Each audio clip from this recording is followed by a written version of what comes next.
Big boss season 6മായി ബന്ധപ്പെട്ട് പുറത്ത് വലിയ ഡിസ്കഷൻസ് നടക്കുന്നുണ്ട്. ഇന്നലെ അഖിൽ മാരാർ ഒരു വീഡിയോ അപ്ലോഡ് ചെയ്തിരുന്നു.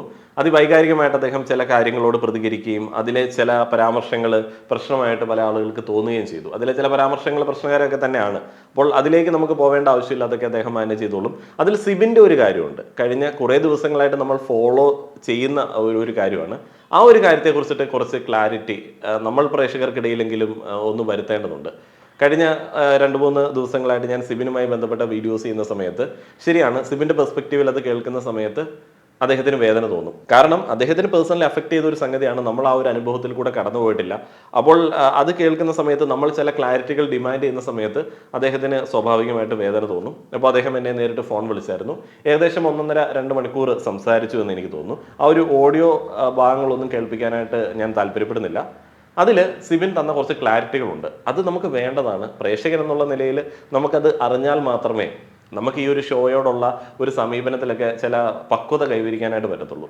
അപ്പോൾ അതിനകത്ത് സിബിൻ പറഞ്ഞൊരു കാര്യമുണ്ട്. അൺഫെയർ ആയിട്ടാണ് അദ്ദേഹത്തെ പുറത്തേക്ക് വിട്ടത്. അപ്പോൾ അദ്ദേഹത്തിന്റെ പെർസ്പെക്റ്റീവിൽ എന്താണ് അൺഫെയർ എന്നുള്ളത് ഞാൻ പറയാം. വീക്കെൻഡ് എപ്പിസോഡിന് ശേഷം അദ്ദേഹം സാധാരണ ഒരു മനുഷ്യനെ പോലെ വിഷമത്തിലായി. അത് നമ്മളെല്ലാവരും അങ്ങനെയാണല്ലോ. നമുക്കെതിരെ അത്രയധികം ക്രിറ്റിസിസം വരുന്ന സമയത്ത്, ടാർഗറ്റ് ചെയ്യുന്ന സമയത്ത് നമുക്ക് വിഷമം വരും. ആ ഒരു വിഷമ സിറ്റുവേഷനിൽ അദ്ദേഹം ഡൗൺ ആയപ്പം അദ്ദേഹം ക്യാമറ അറ്റൻഷൻ കിട്ടാൻ വേണ്ടി, അദ്ദേഹത്തെ പരിഗണിക്കാൻ വേണ്ടി ചില കാര്യങ്ങൾ ചെയ്തു. ആ ഒരു കാര്യങ്ങളാണ് നമ്മുടെ മുൻപിലേക്ക് അദ്ദേഹം കടുത്ത ഒരു ഡിപ്രഷൻ സിറ്റുവേഷനിലേക്കാണ് എന്നുള്ള ഒരു പ്രതീതി ജനിപ്പിച്ചത്. അത് കട്ട് ചെയ്ത് ലൈവിൽ നമ്മളെ കാണിക്കുകയുണ്ടായി. അപ്പോൾ നമ്മൾ ഉറപ്പിച്ചു. അതുകൊണ്ട് തന്നെയാണ് അദ്ദേഹം ആരോഗ്യപരമായിട്ടുള്ള കാരണങ്ങളാൽ ബിഗ് ബോസ് ഹൗസ് വിട്ട് പുറത്തേക്ക് പോകുന്നു എന്ന് പറഞ്ഞ സമയത്ത് നമുക്കത് കൺവിൻസ്ഡ് ആയത്. നമ്മൾ അത്രയധികം ക്ലിപ്പുകൾ കട്ട് ചെയ്ത് കാണിച്ചിട്ടുണ്ടായിരുന്നു. ഇത് നമ്മൾ ലൈവിൽ കണ്ട കാര്യമാണ്. ഇതിനെക്കുറിച്ചിട്ട് അല്ലാതെ കൂടുതൽ അറിയണമെന്നുണ്ടെങ്കിൽ നമുക്ക് ക്ലാരിറ്റി വേണമല്ലോ. അപ്പം സിബിൻ അവിടെ പറഞ്ഞൊരു കാര്യമുണ്ട്. അദ്ദേഹം പലതവണ കൺഫെഷൻ റൂമിൽ പോയിട്ട് സംസാരിച്ചു. അത് നമ്മൾ കണ്ടതാണ്. എന്നാൽ മുഴുവനായിട്ട് നമ്മളെ കേൾപ്പിച്ചിട്ടില്ല. അപ്പോൾ പലതവണ കൺഫെഷൻ റൂമിൽ പോയി സംസാരിക്കുന്ന സമയത്തും ഡോക്ടറെ കാണണമെന്ന് പറയുന്ന സമയത്തും അദ്ദേഹം ഉദ്ദേശിക്കുന്നത് കുറച്ചും കൂടെ ഒരു പരിഗണനയാണ്. അദ്ദേഹത്തിൻ്റെ പ്രശ്നങ്ങളിലേക്ക് നേരിട്ടുള്ള ഒരു പരിഗണനയാണ്. ആ ഒരു സമയത്ത് അദ്ദേഹത്തെ ഡോക്ടർ നേരിട്ട് കണ്ടിട്ടില്ല, വീഡിയോയിൽ കൂടെ മാത്രമാണ് കണ്ടിരിക്കുന്നത്. അത് പ്രോബ്ലമാറ്റിക് ആയിട്ടുള്ള ഒരു സംഗതിയാണ്. അങ്ങനെ വീഡിയോയിൽ കൂടെ കണ്ട ഒരു ഡോക്ടറാണ് ഇന്നലെ അഖിൽ മാരാർ പറയുന്നത് പോലെയുള്ള ഒരു മരുന്ന് പ്രിസ്ക്രൈബ് ചെയ്യുന്നത്. അപ്പോൾ ആ ഒരു മരുന്ന് അങ്ങനെ പ്രിസ്ക്രൈബ് ചെയ്യുന്നത്, അദ്ദേഹത്തെ ഡീറ്റെയിൽ ആയിട്ട് പഠിക്കാതെ അങ്ങനെ പ്രിസ്ക്രൈബ് ചെയ്യുന്നത് ഫെയർ ആണ് എന്ന് നമുക്കും പറയാനായിട്ട് പറ്റില്ല. അതേപോലെ അദ്ദേഹം ക്യാമറയ്ക്ക് വേണ്ടി തന്നെ ശ്രദ്ധിക്കാൻ വേണ്ടി ചെയ്ത കാര്യങ്ങൾ ഐഡന്റിഫൈ ചെയ്യാനായിട്ട് ഡോക്ടർക്ക് എന്തുകൊണ്ട് പറ്റിയില്ല, അത് അദ്ദേഹം ഓപ്പൺ ആയിട്ട് അവിടെ പറഞ്ഞിട്ടും എന്തുകൊണ്ട് പറ്റിയില്ല, പിന്നെ എന്തുകൊണ്ട് ആ ഒരു മെഡിസിൻ അദ്ദേഹത്തിന് കൊടുത്തു എന്നുള്ള ഒരു കാര്യവും അദ്ദേഹത്തിന് ഡൗട്ടുള്ള ഒരു സംഗതിയാണ്.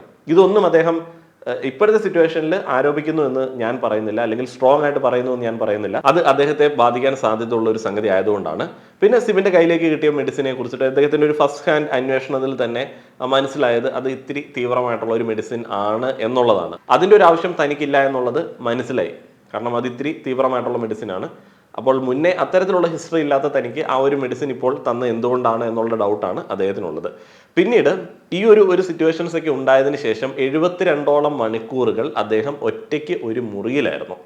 അപ്പോൾ അദ്ദേഹത്തെ ഒറ്റയ്ക്ക് ഒരു മുറിയിലാക്കുന്ന സമയത്ത് എന്ന് പറഞ്ഞാൽ ഒരു അൺസർട്ടനിറ്റിയാണ്, എന്താണെന്നുള്ളതൊന്നും അറിയില്ല. അങ്ങനെ മുറിയിലാക്കുന്ന സമയത്ത് യാതൊരുവിധ കമ്മ്യൂണിക്കേഷൻസും ഇല്ല. പുറത്തേക്ക് വിടാനുള്ള ഒരു പ്ലാൻ ആണെന്നുണ്ടെങ്കിൽ അദ്ദേഹത്തിന് വീട്ടുകാരുമായിട്ട് സംസാരിക്കാനായിട്ടോ അല്ലെങ്കിൽ സുഹൃത്തുക്കളുമായിട്ട് സംസാരിക്കാനായിട്ടോ ഒരു അവസരം കൊടുക്കേണ്ടതായിരുന്നു. അതേപോലെ ഷോയുടെ ഭാഗത്തുള്ള ആൾക്കാരോട് സംസാരിക്കാൻ ശ്രമിച്ചിട്ട് അത് നടക്കുന്നില്ല. ഈ 72 മണിക്കൂറുകൾ എന്ന് പറയുന്നത് മറ്റേ ഡോക്ടർമാരുടെ നിരീക്ഷണത്തിലും കാര്യങ്ങളൊന്നും ആയിരുന്നില്ല എന്നുള്ളതാണ് മനസ്സിലാവുന്നത്.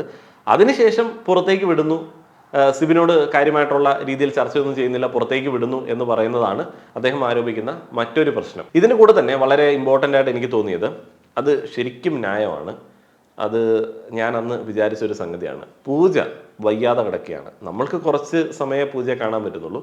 പക്ഷെ 3 മണിക്കൂറിലധികം ആംബുലൻസ് വിളിച്ചിട്ട് വന്നില്ല. അതുവരെ പൂജ അവിടെ കരഞ്ഞുകൊണ്ട് കിടക്കുകയായിരുന്നു. അപ്പോൾ ആ ഒരു വിഷ്വലുകൾ എടുത്തു എന്നൊക്കെ പറയുന്നത് സിബിനെ മാനസികമായിട്ട് തളർത്തിയ ഒരു സംഗതിയാണ്. അത് ഇത്തിരി പ്രോബ്ലമാണ്. ചെന്നൈ പോലൊരു സ്ഥലത്ത് ആംബുലൻസ് വിളിച്ചുകൊണ്ട് വന്ന് ബിഗ് ബോസ് ഹൗസിൽ നിന്നൊരു കണ്ടസ്റ്റന്റിനെ കൊണ്ടുപോകണം എന്നൊക്കെ പറയുന്നതിൻ്റെ പിന്നിലുള്ള കാര്യം നമുക്ക് ഊഹിക്കാവുന്നതേ ഉള്ളൂ. കാരണം അവിടെ ഒരു ആംബുലൻസ് വേണം എന്നുള്ളത് റൂളാണ്. അപ്പം അവർ ആ ഒരു കുട്ടിയുടെ കരച്ചിൽ റെക്കോർഡ് ചെയ്തിട്ടുണ്ടാവും.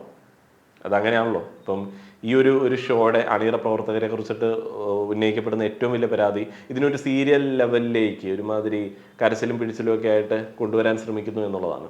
അപ്പോൾ അതിനുവേണ്ടി ഇങ്ങനെ ഭയങ്കര മോശമായിട്ട് വിക്ടിംസിനെ ഇങ്ങനെ ക്രിയേറ്റ് ചെയ്തുകൊണ്ടിരിക്കുകയാണ്.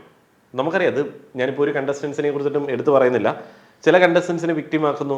ഇപ്പം ഹീറോ ആക്കുന്ന ആളെ പെട്ടെന്ന് കൊണ്ടേ താഴേക്ക് ഇടുന്നു. മൊത്തത്തിൽ ആഘോഷം ഉദ്ദേശിക്കുന്നില്ല. മൊത്തത്തിൽ എല്ലായിടത്തും ഈ ഒരു കരച്ചിലും വേദനയും സഹതാപവും ഒക്കെയാണ് ഇവർ ഉദ്ദേശിക്കുന്നത്. പിന്നെ പൂജ ഈ ഒരു കണ്ടീഷനിൽ കിടക്കുന്ന സമയത്ത് അന്നത്തെ റിവ്യൂവിൽ ഞാനും പറഞ്ഞ ഒരു സംഗതിയാണ് എനിക്ക് പേഴ്സണലി അഫക്ട് ചെയ്തു. കാരണം എൻ്റെ അമ്മ അങ്ങനെ ഒരു സിറ്റുവേഷനിൽ കിടന്നിട്ടുണ്ട്. അപ്പോൾ ഇത് കാണുന്ന സാധാരണ മനുഷ്യനായിട്ടുള്ള സിബിനും അഫക്റ്റഡ് ആയി.